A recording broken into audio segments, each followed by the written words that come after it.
Welcome to Small Acts of Living, a podcast that helps you find balance using Ayurveda. Today it's all about Kapha Dosha. I'm going to be talking about how its dominating elements, earth and water, have an impact on the body and what they mean for a Kapha constitution.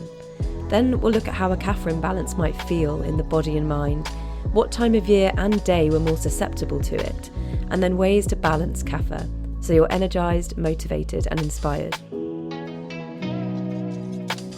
Now, to give Kapha a worthy introduction, Kapha is responsible for our stability, the lubrication and substance of the physical body, and mentally it's what gives us that lovely sense of calm, groundedness, compassion and love. So it's a really beautiful dosha because it allows us to be more connected, not just to the earth, but to our inner essence too. So just looking at the earth element is what makes up our skeletal system. It's what gives us support and structure. And that means in the body, Kapha types can be a bit more stocky than other constitutions. They have slightly bigger builds and they're usually really supportive people. So they make really good friends because they're always there for you in a crisis. They're usually your go-to. And you might describe someone as like a solid guy, and that's the Kapha. They're solid, they're there, they'll always be there if you need a favour. They really make really good friends. Mentally, the earth element helps us feel stable and anchored. Like if you imagine, it's the element that just keeps us rooted to the ground. And that means that Kapha types very rarely get flustered. They keep such a cool head in a crisis, which means that they're amazing in those kind of stressful situations where a Vata type might be flying off the walls panicking and a Pitta type might be going straight into organisation mode and bossing everybody around. A Kapha type just keeps a very cool, relaxed head. Because they naturally have more earth element in them, Kapha types are usually the ones who are very connected to the earth. And by that I mean the perfect jobs for Kapha types, and the ones that you see Kaphas gravitating towards are those that really use the earth element. So for example, that could be gardeners, landscape gardeners. It could be anybody that repurposes fabrics or objects, so carpenters or interior designers or even chefs. You know, Kaphas have an absolute love for food, and you quite often see Kapha types as chefs because they also really like to bring people together. They also make really good primary school teachers, nurses, and anyone that needs a lot of patience and love in their job, because sweetness is what characterises Kapha, and they love the sweetness in children also. It's even to this point that Kapha types can give off a sweet smell. So sweetness is very much how you would define Kapha. Moving on to the water element. The water element in the body allows us to have our juiciness, our waters. So for example, it's what provides us with saliva in our mouth so we can taste our food. And like I said before, as a consequence, Kaphas love to eat because they love the taste of food. And water also helps lubricate the body, so it allows us to move gracefully through life. And the water element is also related to love and compassion, and that's why Kapha types are so gentle and sweet and loving in their nature. And they have this way of just moving gracefully and slowly through life. Nothing really bothers them. They're very able to enjoy all pleasures of life. They love eating, they love having sex, they love music, they just love all those beautiful sensory pleasures. They're very sensual people. Now, just like we did with Pitta and Vata, let's look at Kapha's qualities, so the qualities of earth and water, and how we can translate those across what makes up a Kapha person. So Kapha's qualities are cold, heavy, slow or dull, oily, liquid, slimy, dense, soft, static, sticky, cloudy, hard and gross. Now, if you listened to episode 2 about Vata Dosha, you might have noticed that Kapha's qualities are the complete polar opposite to those of a Vata type, except for the cold quality, which they both share. This means that for Vata people to balance themselves, they need to bring more Kapha qualities into their diet and lifestyle, whereas Kapha types need more Vata qualities to keep themselves in check. And Ayurveda always works on this clever series of opposites. And as a Vata type, I personally really noticed this in my own life. a lot of my good friends, for example, have a really nice dose of Kapha in them. And when I'm around them, they make me feel calm. They make me feel really grounded, and they make me feel like everything's going to be okay. Because obviously as a Vata type, you naturally have a lot more fear and worry about the world. Whereas, when you're with a Kapha, they're like, hey, it's fine. Everything's going to be okay. And it really does make you feel really calm. So Vata and Kapha make a really good combination for this reason, because they're such polar opposites. And for a Kapha type, they kind of need that like vibrancy and spontaneity of a Vata type to get them moving, because otherwise their earth element can make them a little bit too static. But we'll get onto that detail a bit later. But it's a very cute combination, Vata Kapha. So let's explore the cold quality. Just like Vatas, Kaphas hate the cold. Although they've got a bit more lubrication and fat to kind of keep them protected from it than Vata types do, Kaphas just don't like the cold, and they much prefer to be in warm environments. The best kind of heat actually for a Kapha is dry heat, whereas humid heat can kind of give them like water retention because it's got too much water in the atmosphere. But Vata and Kapha would be super happy in a hot environment together because it suits both, whereas Pitta would be a bit impatient and irritable under the sun. In the body, this coolness can show up as kind of cool, clammy skin, and also they have a cool, laid-back personality. So it's totally rare to see Kaphas getting angry or losing their head. Like, nothing really bothers them that much, which makes them the ideal people to have in a crisis because they're just so chilled out. The heavy quality is an interesting one with Kapha. So because Kapha is our earth and our structure, it's also our physical weight of the body, and it's also the kind of mental weight in our mind. So if a Kapha type eats too many heavy foods, that can really affect the heaviness of both of those things. So physically, it could be like you feel really weighed down, like you're kind of dragging your limbs with you. You've got this like really kind of downer energy. Or you might even be kind of tempted to pass out after you've had a big meal, because Kaphas love sleep. So the more heaviness they have in them, the more they're going to want to sleep. And in the mind, heaviness can sometimes feel like this fuzzy mind, like you've got this, you're not creative, you don't have any inspiration, you just feel really stagnant mentally. And another really interesting aspect about this heavy quality in the mind is that Kapha types tend to hold things. So they can hold on to memories or emotions or feelings, and they store these things in their body. So Kapha types actually really tend to have like a deep, heavy emotion that they hide. They're not necessarily the ones to cry at the drop of a hat, but they are the ones who actually can be quite emotional deep down. And they don't always want to show this emotion because they're kind of known to be the supportive ones in the family or a friendship dynamic. So they kind of don't want to burden people. But often if you unearth a Kapha emotion, it can be very, very strong. Kapha types tend to be really nostalgic. They can quite often get really caught up in the past and talk about things and memories, and they can be the kind of people that go on and on about stories about the past or their family or something, because they have this really deep association with holding. Exploring the static quality. So the static quality is obviously what kind of keeps us rooted to our spot. It keeps us still. And that means that Kapha types can be really patient people, and they can kind of dedicate themselves to a task for hours, and they won't stop until they get that done. It also means that Kapha types are absolute homebodies. They love to be around home comforts. So for them, a takeaway, a Netflix and a cuddle is heaven.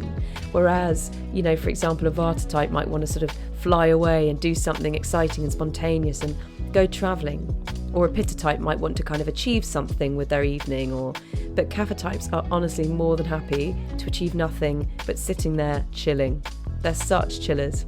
And actually too much static quality in them means they might end up like a bit of a couch potato. So unfortunately they do have a propensity to be a bit lazier than other constitutions, but that's just because they have too much earth element in them sometimes. So to avoid feeling really stagnant and stuck in the mud, they need to kind of welcome new things into their life. So whether that's like new experiences, new routines, being a bit more spontaneous, having a bit more stimulation, because that's what they need to kind of keep inspired. Otherwise, they're more likely to get a little bit stuck.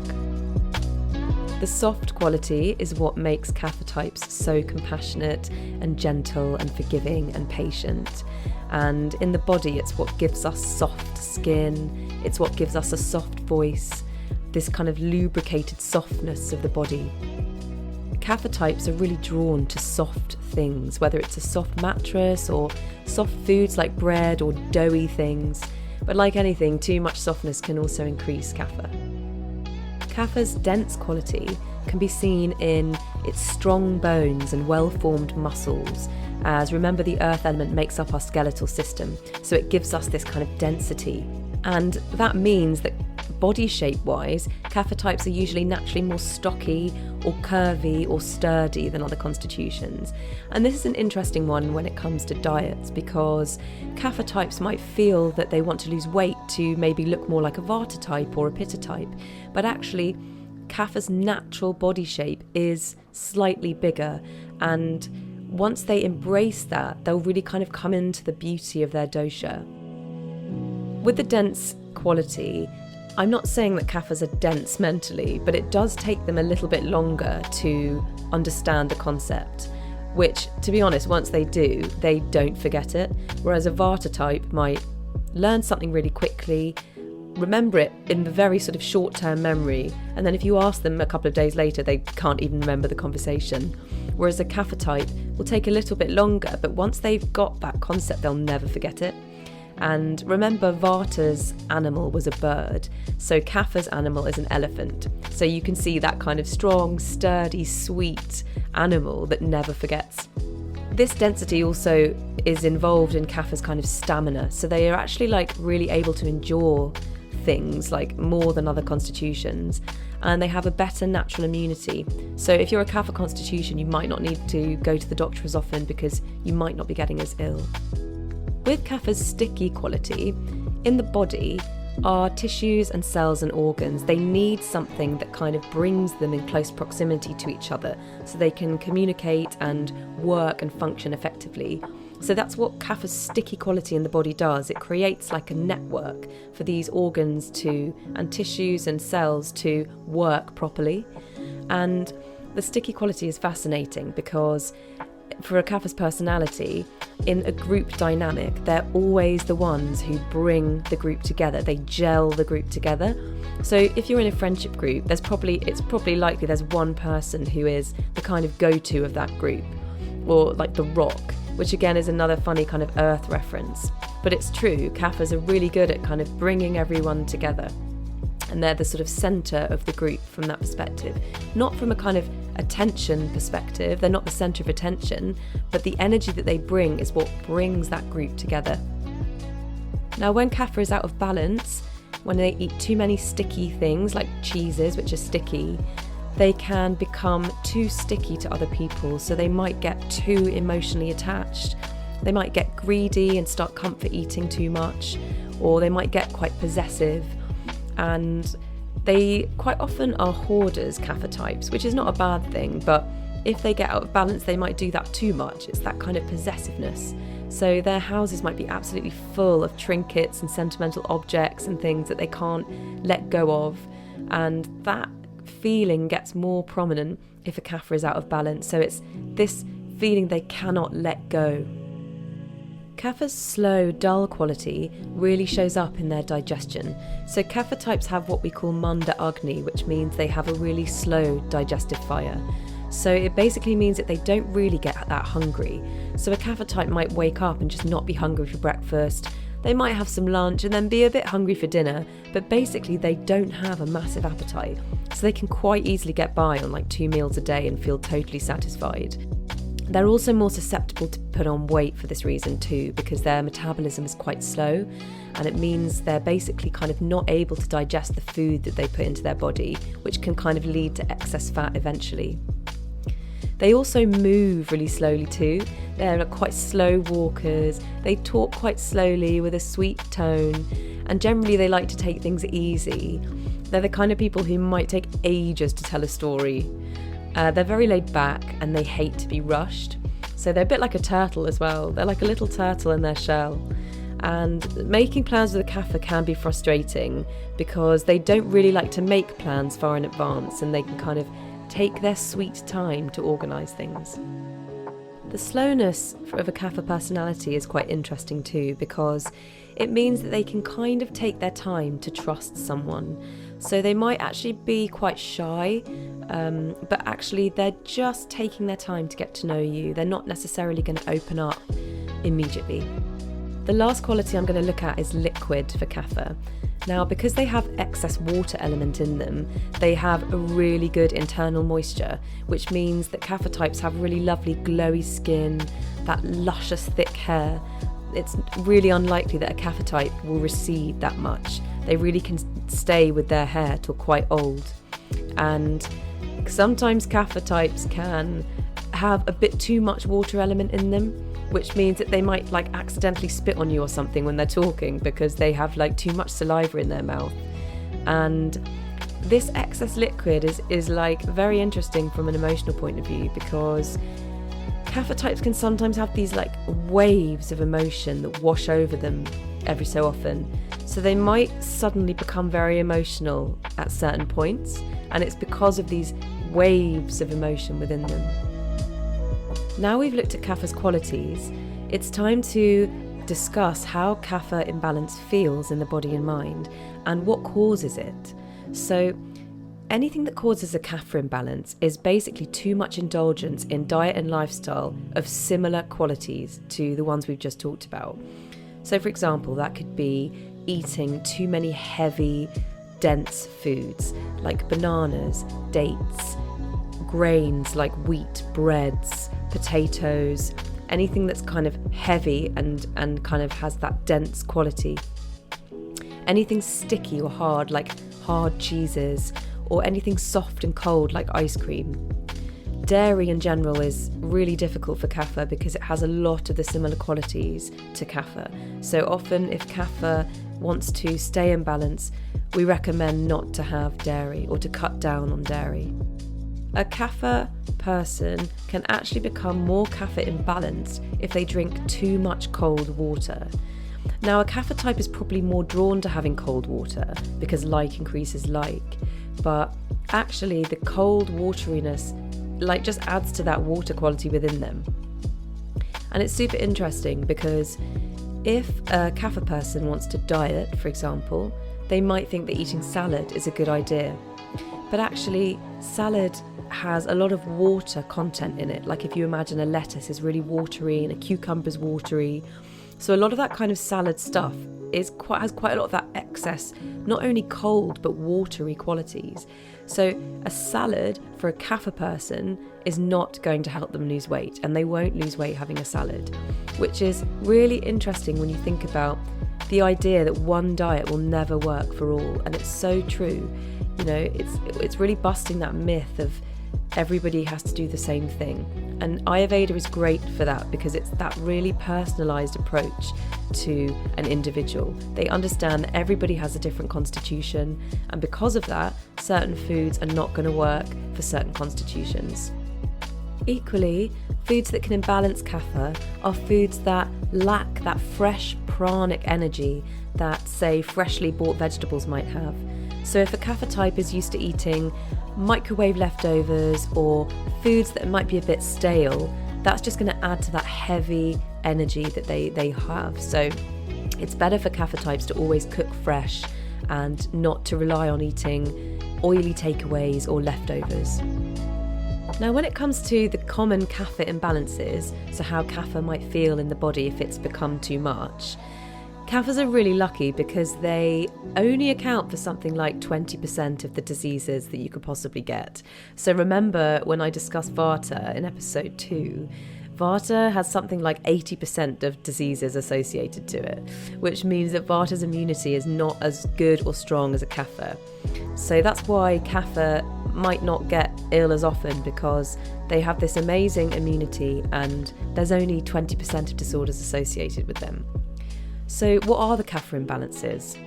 They can show up in the body as obesity, so that's that excess heaviness, high cholesterol or high blood pressure, those mucousy wet coughs and any kind of sinus issues, any respiratory issues, headaches. They can also have water retention or edema from that excess water element. You can also experience too much sleep and lethargy if you're out of balance as a Kapha. So it might be that you just can't get out of bed, or you're sleeping in the day. There's that real excess heaviness. Or you might even get like excess salivation.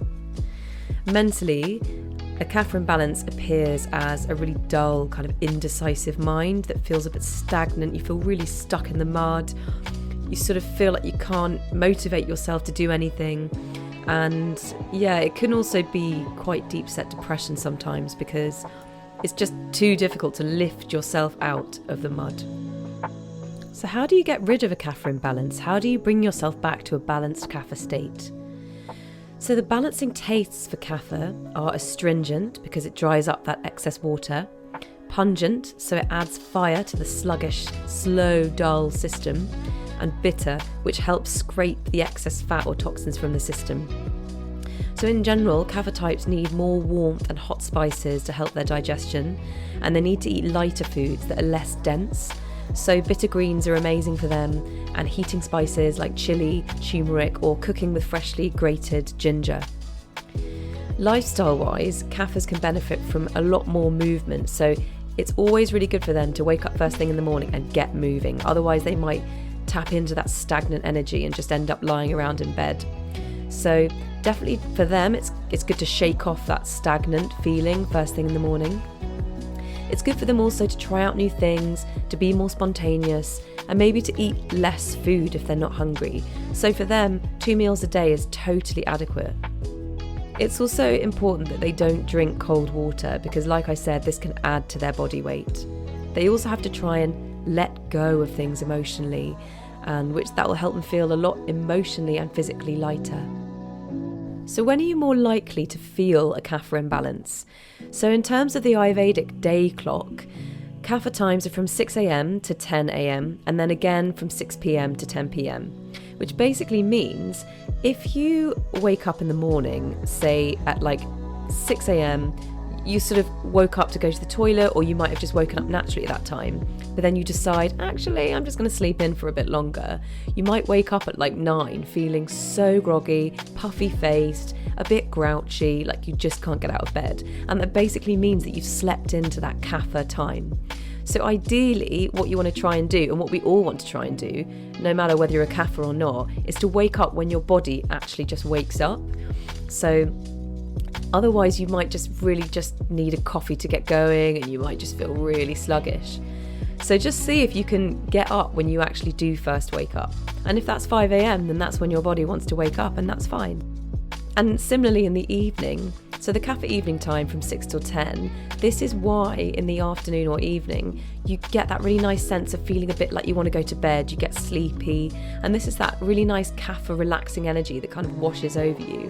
And for me, as a Vata type, this is when I'm my most calm, from 6 p.m. to 10 p.m. at night. That is like, for me, the best time of day, because finally, my Vata's died down, and that Kapha energy is kind of weighing me down to get me to sleep.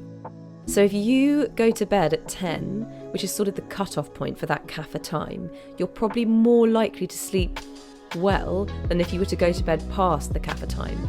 So it's really interesting thinking about these things. And Kapha types usually sleep really well because they have less of that light quality than Vata, and they don't have as many kind of racing thoughts and an active mind. Their energy is a lot more heavy and a lot more weighed down, so they do sleep much better. But if you can try and time or balance your Kapha throughout the day, then you can really, really kind of get the energy that you need. The last thing I wanted to talk about with Kapha is Ojas. Now, if you follow Ayurveda, you might have heard of this before, but if you haven't, Ojas is basically Kapha in its absolute perfect balance. It's kind of like the energetic expression or version of Kapha. And what it is it's our juiciness, it's our inner essence. It's what really helps us glow, and it's what gives us our natural immunity. So Ojas is basically the byproduct of our bodily tissues. So when our bodily tissues are well fed and they've got the right nutrients because our digestion is functioning well, then it means we have this ojas inside, and it's basically what gives us this amazing strength and warmth in our heart. And it's a bit like when somebody walks into a room and they have this glowy skin, their eyes are really shining, and their personality is very warm and open, and they have ojas. It's basically when someone just appears really well and healthy. And if you have good ojas, you have really good strength and stamina, and you also have really good spiritual connection. And usually ojas, the more ojas you have in your body, the more fertile you are, because it's our juiciness. So Kapha types are usually more fertile than others because they have naturally more ojas in them. And I'll dive into ojas in more detail in another podcast. And that's it for this episode. If you're a Kapha type and you'd like to know more about what diet and lifestyle to follow to really bring yourself to balance, please do get in touch for a consultation. Otherwise, just think light, energized, get moving, and let go. I'll see you next time.